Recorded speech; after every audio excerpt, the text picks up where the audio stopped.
नमस्कार, जैसा भी न्यूज देख रहे हैं आप, मैं हूं देवेंद्र कुशवाहा। देश में कोरोना महामारी फैली हुई है। ऐसे में बिहार में सियासत भी गर्म है। जाप के अध्यक्ष पप्पू यादव पर एफआईआर दर्ज हुआ और उन पे आरोप लगाया गया है कि उन्होंने मारपीट की।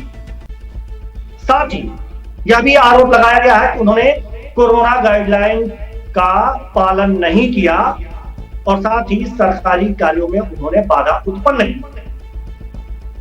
इस बात को लेकर के सियासी गलियारे में माहौल गर्म है, क्योंकि अभी कुछ दिन पहले ही उन्होंने सारण से एमपी राजीव प्रताप रूड़ी द्वारा खरीदे गए एम्बुलेंस की पोल खोली थी और उन्होंने ये कहा था कि ये एम्बुलेंस जो खरीदी गई है, जो 30 से ऊपर थी, इसको एक जगह रखा गया। बाद में यह पता चला था कि ड्राइवर न होने के चलते यह एम्बुलेंस रखी गई। हालांकि अगले दिन प्रेस कॉन्फ्रेंस करके पप्पू यादव ने 40 ड्राइवरों को प्रत्यक्ष किया, प्रस्तुत किया कि इनसे एम्बुलेंस चलवाई जा सकती है। ऐसे में राजनीतिक गलियारे में उनकी गिरफ्तारी होना, उनको गिरफ्तार किया जाना, यह चर्चा का विषय है कि कहीं यह सरकार की प्रतिक्रिया को नहीं। ऐसे में हमारे साथ इस विषय पर चर्चा के लिए लाइव जुड़े हुए हैं कांग्रेस नेता चंद्रेश सिंह और बीजेपी नेता सर्वेश नाथ। चाहेंगे बीजेपी नेता सर्वेश नाथ त्रिपाठी जी के पास और उसे यही जानने का प्रयास करेंगे कि जो पप्पू यादव गिरफ्तार हुए हैं वो कितना जायज। जी सर्वेश नाथ त्रिपाठी जी देवेंद्र जी, ये जो मामला है सारण जिले के अमनौर जगह का, जी जन अधिकार पार्टी के अध्यक्ष पप्पू यादव जी अमनौर पहुंच करके और अपने गैंग को लेकर के गए और वहां काफी दंगा बलवा किए और जो खरीदे गए थे उन्होंने जबरदस्ती उसको उठवा ले गया उसको। यह एक राष्ट्रद्रोह, जबकि इस समय महामारी समय चल रहा है, जबकि एक दूसरे सभी लोग सहयोग कर रहे हैं, पूरा देश एक दूसरे सहयोग में जुड़ा हुआ है। ऐसी स्थिति में उन्होंने सरकारी निधि एम्बुलेंस को अपनी जबरदस्ती गुड़गो दौड़ उठवा करके ले गए, वहां दंगा किए, तोड़फोड़ किए, कर्मचारी अधिकारियों को प्रताड़ित किए। यह एक हताशा है। अभी जो चुनाव हुआ है, हताश हैं लोग और उस हताशा के ऊपर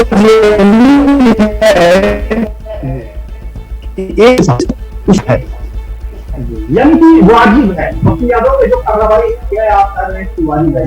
बिल्कुल उनको अरेस्ट करना वाजिब है और मेरा ख्याल राष्ट्रद्रोह का मुकदमा और जितना भी हो सके मुकदमा पर करना चाहिए, क्योंकि ये जनता के स्वास्थ्य के सुरक्षा के प्रति ये खिलवाड़ किए हैं। हम आपको रोकना चाहेंगे, हम जी जी जी चाहेंगे चंद्रेश जी के पास। अभी हमारे मित्र सर्वेश जी ने 2-3 बातें कही। पहली बात तो इन्होंने कहा कि पप्पू यादव ने, हालांकि मैं पप्पू यादव का यहाँ प्रवक्ता नहीं हूँ, मैं वही बात यहाँ पर करूंगा जो मानवीय है, जो तथ्य संगत है और जो सत्य है, और सत्य के सिवा हम और कोई बात नहीं करेंगे। जी इन्होंने कहा कि पप्पू यादव ने मारपीट किया।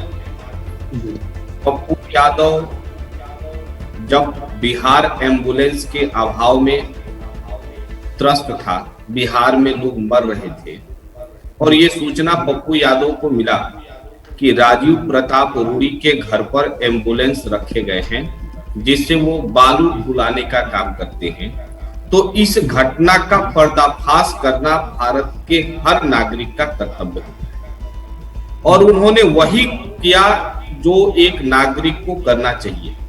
मैं भी होता तो मैं भी शायद वही करता आप भी वही होते तो वही करते। जो काम प्रशासन नहीं कर सका वह लोगों के हित में पप्पू यादव ने किया। जब ये मामला प्रकाशन में आया तो राजू प्रताप रूडी के द्वारा यह कहा गया कि पप्पू यादव राजनीति कर रहे हैं। इस मामले को भर्त्सना की गई। राजू प्रताप रूडी की जब आलोचना हुई तब आगे कहा गया प्रशासन की तरफ से कि राजू प्रताप रूडी ने तो कहा था एम्बुलेंस देने के लिए, हमारे पास ड्राइवर नहीं थे। फिर पप्पू यादव प्रेस कॉन्फ्रेंस करते हैं। प्रेस कॉन्फ्रेंस के माध्यम से वो लाइसेंसधारी ड्राइवर प्रोवाइड करते हैं।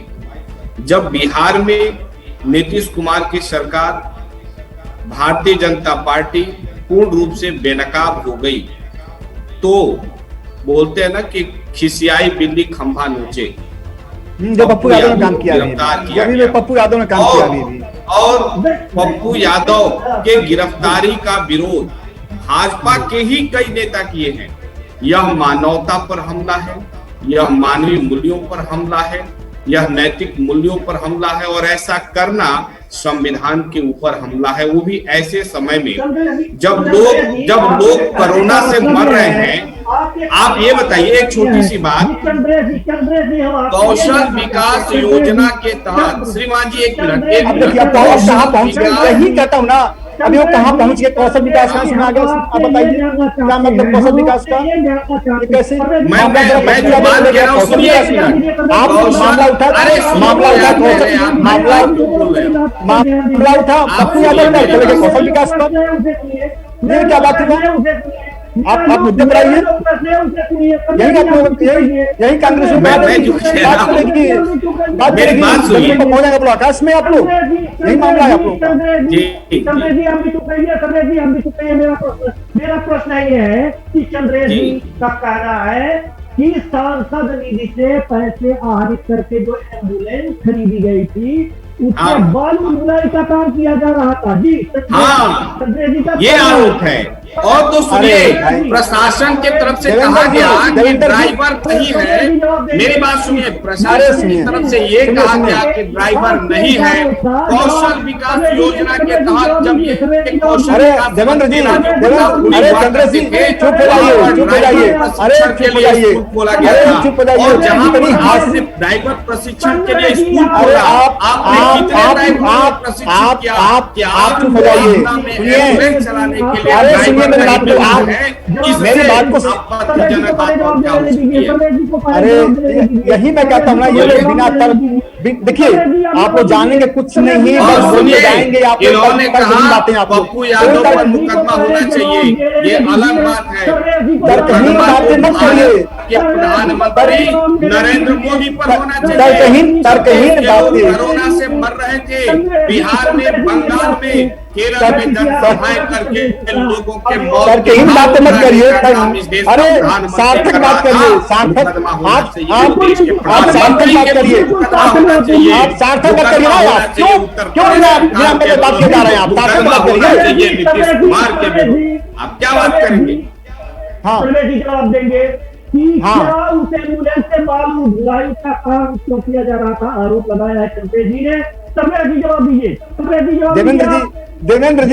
देवेंद्र जी मुझे बस एक ही चीज याद आ रहा है कि जो इनके नेता हैं राहुल गांधी जी, उनमें और चंद्रेश के अंतर कोई नहीं है। नहीं, अब एम्बुलेंस में बारूद होने का मामला आया है, हंसी आ रही है बातों पर, हंसी आ रही है, हंसी आ रही है बातों पर। अब एक छोटा जैसे अबोध बालक की बात करता है, आपका प्रधानमंत्री 7 जनवरी, अरे अबोध बालक से बात करता है, अबोध बालक, एकदम छोटा बालक। मतलब इनकी बुद्धि को मैं क्या कहूँ, मैं तो कुछ बोल नहीं पा रहा हूँ। एम्बुलेंस से बालक होने का मामला पहली बार मैं सुना हूँ। और बीए पास नहीं है, फर्जी डिग्री दिखाने वाले, जिसका नेता फर्जी। मेरी बात सुन लीजिए, मेरी बात सुन लीजिए, चंद्रेश जी मेरी बात सुनिए पहले आप। राहुल गांधी हमारे नेता हैं, राहुल गांधी नेता रहेंगे और राहुल गांधी इस देश के भावी आप लोगों का भविष्य में झलक रहा है, कोई दिक्कत नहीं, आप लोग भविष्य में झलक भी रहा है आप लोगों का। आप दंगाइयों को नेता बनाते हैं। अरे दंगाई में तो आप बनाते हैं। और मोदी दंगाई है। जब देश के लोग कोरोना से मर रहे थे अरे ये बंगाल मोदी में जनसभाएं मोदी कर मोदी रहे की तुलना थे। आप करेंगे? हत्या का मोदी की बात आप मुकदमा करेंगे? मोदी के ऊपर तो देश, चलना चाहिए। अरे वो देश का आज नेता है, उन्होंने लाश वो से 130 मिल रही करोड़ का है। नेता है, इसके लिए वो एक परिवार का नेता नहीं है, वो 130 करोड़ का नेता है। कहीं कुछ नहीं। एक मिनट सुनिए मेरी बात, एक मिनट सुन आप लीजिए लोग गंभीरता से, आप उसके लोग बाद मेरे आप प्रश्न लोग का कुशाल उत्तर हो रही है, दीजिएगा। आप लोग आज हताशा का शिकार हो गए, आप मीडिया लोग में हफ्ते हो चुके हैं, आप लोग दिमागी प्रदूषण हो गए हैं, आप लोग एक मुद्दा नहीं आप लोगों के पास है, हर जगह आप लोग कड़कड़ी मिल रही है, फिर भी नहीं दिमाग खुला है आप लोग। कम से कम जनता की जगह पर सेवा करें, जनता के बीच में रहें, जनता की बात हमारा सुने। नेता दलाल नहीं है, हमारा नेता अरे, सीना ठोक कर बात करता अरे है। चलिए, और हैसियत है, हैसियत है नरेंद्र मोदी की, कल राहुल सुनिए, गांधी को गिरफ्तार करके और दिखाएं, जी ईद भोला से संदेश ईद करके बजा तमाम देंगे। अब क्या बात करते हैं? वातोची ये आप लोगों की डिबेट इसी से समझ में नहीं आएगी। आप लोग बस एक बात का जवाब चंद्रेश जी से चाहता हूं कि आखिर ये बालू ढुलाई का खबर, ये बालू ढुलाई की एम्बुलेंस से बालू ढुलाई हो रही थी, ये खबर ये कितनी सत्यता है? जैसा कि आप अरे मत कहिए, क्या बता देंगे बुद्धि का, चंद्रेश जी, कहाँ से बात करते हैं चंद्रेश जी तक मेरी बताइए, आवाज बताइए। मेरी आवाज तक- बोलिए बोले चंद्रेश जी, कहाँ बोले रहे हैं सब नीचे कर दिए। चंद्रेश जी झुका लिए इस हमारी मामले आवाज में। नहीं- आप हाँ, बताइए, क्या सच्चाई है? जी सर्वे जी, नहीं, सर्वे जी, बिल्कुल आप बताइए बिल्कुल सर, गलत एकदम झूठ बात है सर। सब टाली और ट्रक से बालू को ढोए, बात समझ में आ रही है, एम्बुलेंस से बालू ढोया जाता है, ये भी आप बताइए सर। आप मैं बताइए, जानना आपका चाहता कॉमन सेंस हूं, क्या करता कहना है? चाहता हूं ये आपका कॉमन सेंस क्या करता है, मैं आपसे पूछना चाहता हूँ। हम ट्रक हम और ट्रैक्टर टाली से बालू ढो समझ में आ रही बात है, वो मैं मानता, लेकिन एम्बुलेंस से ब्रेक का समय हो रहा है, ब्रेक का समय हो रहा है, हम बालू से एम्बुलेंस से बालू ढोया मैं जो जाएगा। बात कह रहा तो कांग्रेस हूं, ऐसी बात करेंगे लोग जो तक आप समझिए मेरी बात। अरे क्या समझाएंगे आप हमको? नहीं समझाएंगे कि हम मान लें कि एम्बुलेंस बालू ढोया जाएगा, बिल्कुल मारुति कार से बालू ढोया जाएगा, राजीव प्रताप रूडी यही कर रहे थे, आप क्या फॉर्च्यूनर से मानेंगे? आलू ढोया जाएगा। अरे जब आपने मोदी जैसे मुल्क को ही अपना नेता जी, प्रश्न ये था चंद्रेश जी आपसे कि आखिर आपको यह कैसे पता चला कि जो सांसद निधि से जो एम्बुलेंस खरीदी गई थी, उस एम्बुलेंस का प्रयोग रूडी जी जो सांसद है सारण से, ये बालू ढुलाई का काम ले रहे जी? मेरी किन सूत्रों से पता चला? दो तीन बातें हैं, जी उसको बड़े ध्यान से सुन लीजिए, मैं विनम्रता पूर्वक आग्रह करता हूं। जी सबसे पहली बात यह है कि राजीव प्रताप रूडी जी सांसद निधि से लगभग 50 एम्बुलेंस खरीदे गए। इस बात के लिए मैं बहुत बहुत उनको धन्यवाद देता हूं। अच्छा प्रयास, पहल है, होना चाहिए। लेकिन आपदा के समय में जब एम्बुलेंस की जरूरत थी तो एम्बुलेंस उनके घर पर खड़ा मिला। इस बात का पर्दाफाश पप्पू यादव ने किया। जब बात मीडिया में आई तो कहा गया कि हमारे पास ड्राइवर नहीं। वही राजू प्रताप रूडी जी जब कौशल विकास मंत्री थे केंद्र में, तब उन्होंने ड्राइवर प्रशिक्षण केंद्र अपने यहाँ खोला था। अब ड्राइवर प्रशिक्षण केंद्र खोलने के बाद भी इतने सालों में आपने 50 ड्राइवर भी क्या प्रशिक्षित नहीं किए? जब मामला और आगे आया तो पप्पू यादव ने ड्राइवरों की एक लिस्ट, लाइसेंसधारी ड्राइवरों की एक लिस्ट सौंप दी। इस पूरे मामले में केंद्र सरकार और बिहार प्रांत की सरकार का काफी बेइज्जती हुआ, बदनामी हुई। अब इन्होंने अपने ऊपर जो दाग लगा उसको छुपाने के लिए या अपने फ्रस्ट्रेशन को निकालने के लिए आनन फानन में, ऐसे समय में जब बिहार के लोग आपदा से ग्रसित हैं, रोज लोगों की जाने जा रही हैं, पप्पू यादव के द्वारा हमें आपके ही माध्यम से ये पता चला कि खाना वितरण करने का काम कर रहे हैं और भी सेवा देने का काम कर रहे हैं, ऐसे में गिरफ्तार करना कानून के ऊपर, संविधान के ऊपर, मानवता के ऊपर हमला करने जैसा है। एक नंबर बात तो ये हो। दूसरी बात जो मैं आपसे कहना चाह रहा हूं, अंतर्राष्ट्रीय मीडिया में प्रधानमंत्री जी की लगातार आलोचना हो रही है और लगातार सहयोग भी मिल रहे हैं, लेकिन जो सहयोग आ रहा है वह सहयोग जनता तक क्यों नहीं पहुंच पा रहा है? बड़े पैमाने पर देश के अंदर आवश्यक दवाइयों और ऑक्सीजन का कालाबाजारी हो रहा है, जिसको रोकने में सरकार पूर्ण रूप से असमर्थ है। कोरोना अब ग्रामीण क्षेत्रों में पांव पसार चुका है। नदियों में लाशें मिल रही हैं, गंगा में लाशें मिल रही हैं, यमुना में लाशें मिल रही हैं, पैक लाशें मिल रही हैं। इन सब के लिए आखिर जिम्मेदार कौन है? जब देश में कोरोना फैल रहा था, विपक्ष के द्वारा और भी जो मेडिकल एक्सपर्ट हैं, जो सरकार को कोरोना के सेकेंड म्यूटेट, थर्ड म्यूटेट की लगातार जानकारी दे रहे थे कि कोरोना वापस दोबारा आया तो बहुत भयावह स्थिति होगी, फिर भी आप जनसभा कर रहे थे। क्या आप लोगों को जानबूझकर खुद ही कह रहे हैं कि 2 गज की दूरी अपनाइए, खुद ही जाकर रैली संबोधित कर रहे हैं? अंतिम रैली निर्वाचन आयोग के रोकने के बाद प्रधानमंत्री ने रोका। क्या यह लोगों की हत्या करने जैसा कृत्य नहीं है? यदि इसके विरुद्ध में आवाज उठाया जा रहा है, चाहे वो आवाज पप्पू यादव उठाए आवाज या मैं उठाऊं, तो हमें अपराधी माना जा रहा है। तो मुझे लगता है कि हम लोगों को ऐसा अपराध करना चाहिए। हमें संविधान ने, पप्पू यादव को इस देश का संविधान ने यह पावर दिया है कि यदि कहीं एम्बुलेंस आपने जब्त करके रखा है तो उसका पर्दाफाश करें। ये बताइए, कोई अपराध करता है तो अपराधी के कृत्य का पर्दाफाश करने वाला अपराधी होता है क्या? ये बताइए ना। कोई अपराध करता है जी, और हमारे दर्शक भी समझ गए आपकी बात को। आपके कहने का तात्पर्य यह है कि पप्पू यादव कोरोना काल में लोगों की मदद कर रहे थे, और जब उन्होंने एम्बुलेंस का मामला उठाया तो इससे चिढ़ करके बिहार की सरकार ने उनके ऊपर कार्रवाई। जी, बिहार सरकार की ये बहुत ही घिनौना कृत्य है और इस कृत्य की जितनी भी निंदा की जाए कम। मैं इसी का जवाब लेना चाहता हूं कि क्या सर्वेश जी से, क्या जो बिहार सरकार ने पप्पू यादव पर कार्रवाई की है, यह मामला उठाने के प्रतिक्रिया स्वरूप की है, जो एम्बुलेंस का मामला, या कोई और? पहले से ये पूछ लीजिए कि जो अभी कहें कि बालू एम्बुलेंस ढोया जा रहा था, वो कहाँ पर मिला है? पहले तो पूछ लीजिए। ये तो ये भी बात मीडिया के ही माध्यम से पता चला है।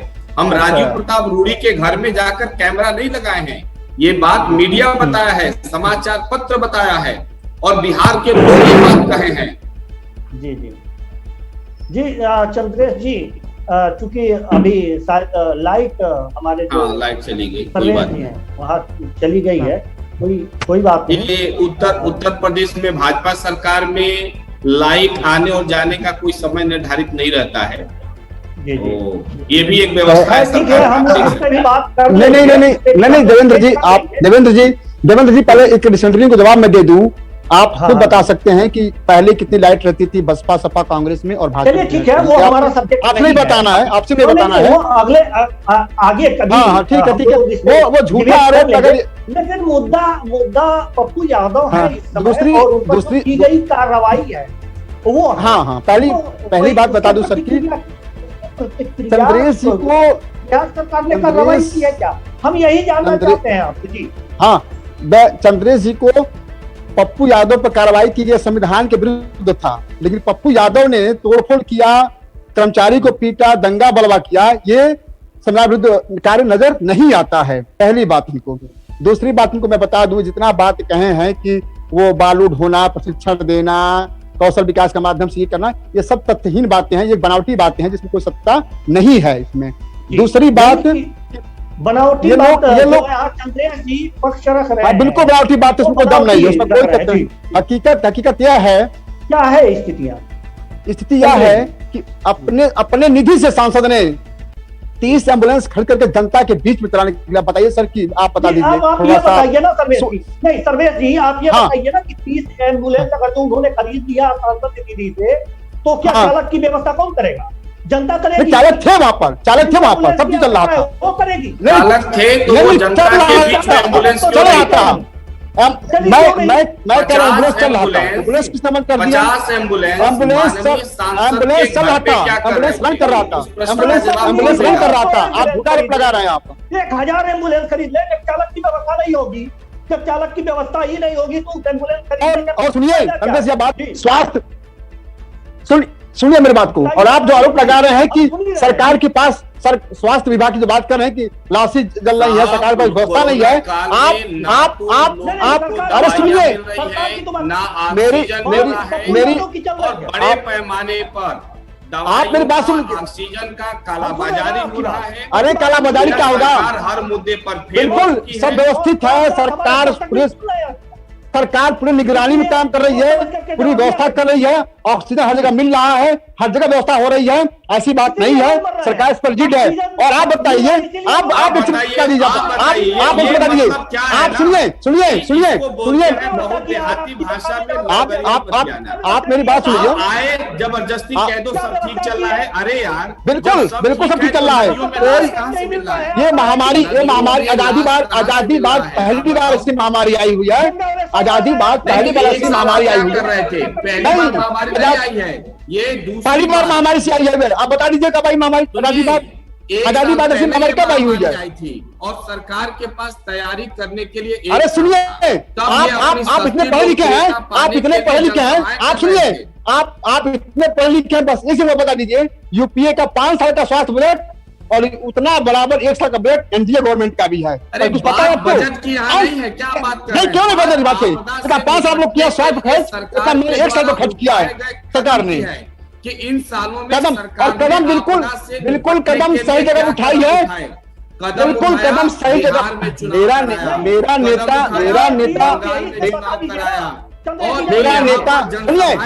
नेता देश का सुनिए 130 करोड़ जनता का नेता सही समय पर सही कदम उठाया है।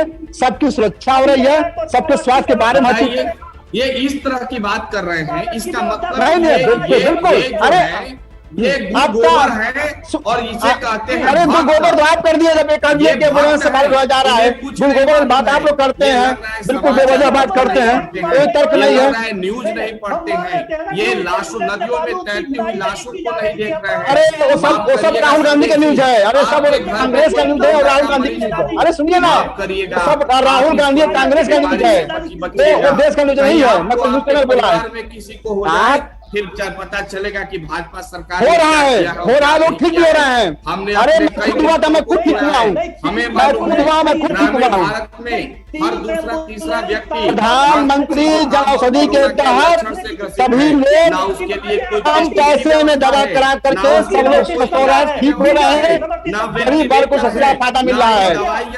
और प्रधानमंत्री आरोग्य जन सेवा केंद्र के तहत हर मामले 5 लाख की मुफ्त दवाएं सब गरीबों को की जा रही है। आप क्या बात करेंगे? कांग्रेस में कोई मुद्दा नहीं है। अब क्या कहें, कांग्रेस हताश है, अपनी बात जमाने के करे क्या? कांग्रेस के पास विपक्ष में कोई मुद्दा नहीं है, आप वही बात कर रहे हैं। आप लोग नहीं, आप मेरी बात सुनिए। आप क्या बोलेंगे? आप लोग अभी आप लोग क्या बोलेंगे? अभी बंगाल चुनाव में अरे कांग्रेस की लेकर क्या गई और ये साबित हो चुका है कहीं कुछ नहीं। आपका फिर भी जनता ने वहां पर 3 से कहां पहुंचाया और आप कहां रह गए? कांग्रेस बंगाल में आप लोग ठुकरा दिया। इतने अच्छे नेता लोग थे तो बंगाल में क्यों नहीं कर पाए? और विश्वास करिए जनता हमेशा बैठाएगी। अरे अपने मुंह से जरा मुंह से बोलिए, अपने बहुमत के साथ मुंह से बोलिए, अपने मुंह से बोल दीजिए कि कितना सीट आया है बंगाल में। अपने मुंह से बोले जरा कितना। अगर 30 एम्बुलेंस लिया गया, खरीदा गया, 30 एम्बुलेंस खरीदा गया है तो ड्राइवर की व्यवस्था की जिम्मेदारी किसकी है? ड्राइवर व्यवस्था थी, ये झूठ आरोप लगा रहे हैं। एम्बुलेंस रन भी कर रहा था। आप बताइए, खड़ी क्यों थी? चल भी रही थी। ये क्या बात हुआ कि एम्बुलेंस को 30 करोड़ खरीदेगा, 38 एम्बुलेंस खरीद लेगा और ड्राइवर नहीं रहेगा? कितनी हास्यास्पद बात है। अब कांग्रेस में चल रहा था, इन लोगों ने लोकप्रियता झूठी लोकप्रियता हासिल करने के लिए ऐसा लोग कदम उठाए, तो फोड़ किए, दंगा किए, सरकारी है आप लोग। और आप लोग जिस तरह से सरकारी अफसर को मारा पीटा गया है, सरकारी अफसर को मारा पीटा गया वहां पर, दंगा बलवा किया गया वहां पर, गुंडागर्दी की गई वहां पर, गुंडागर्दी की गई वहां पर, गुंडागर्दी कर रहे हैं। देखिए एक बात है मैं ना? आप लोगों से बताऊं, ऐसे लोग आएंगे तो समाजसाथी को जाएंगे, लेकिन कोई मुद्दा हल नहीं निकाल पाएंगे ये लोग। की जो प्रक्रिया है वो बहुत बुरी प्रक्रिया है, चाहे बीजेपी हो बिल्कुल। चाहे कांग्रेस हो, इसे जनता नहीं। माफ नहीं करेगी। सवाल नहीं, नहीं, नहीं, जवाब नहीं, नहीं। देंगे, जनता को बीजेपी जवाब देंगे और आप लोगों को जवाब देंगे। बीजेपी ने 30 एम्बुलेंस व्यवस्था किया था, बीजेपी ने 30। सर्वेश जी हमारा समय समाप्त हो गया है और हम इस चर्चा को यहीं विराम देते हैं। कुल मिलाकर ये देखा जा रहा है कि दोनों नेता सवालों से बचने की कोशिश कर रहे हैं और किसी भी सवाल का माकूल जवाब नहीं दे पा रहे हैं, और यह स्थिति ऐसी स्थिति है कि जवाब ना देना, जवाब से बचना राजनेताओं का शकल हो गया है, और इसे न तो दर्शक बर्दाश्त कर सकते हैं और न ही देश के नागरिक। हालांकि जब ऐसे नेता हैं तो इनसे उम्मीद भी क्या की जा सकती है। फिलहाल इस कार्यक्रम में जुड़ने के लिए दोनों नेताओं का बहुत बहुत धन्यवाद। इस कार्यक्रम में बस इतना ही, मुझे दीजिए इजाजत, नमस्कार।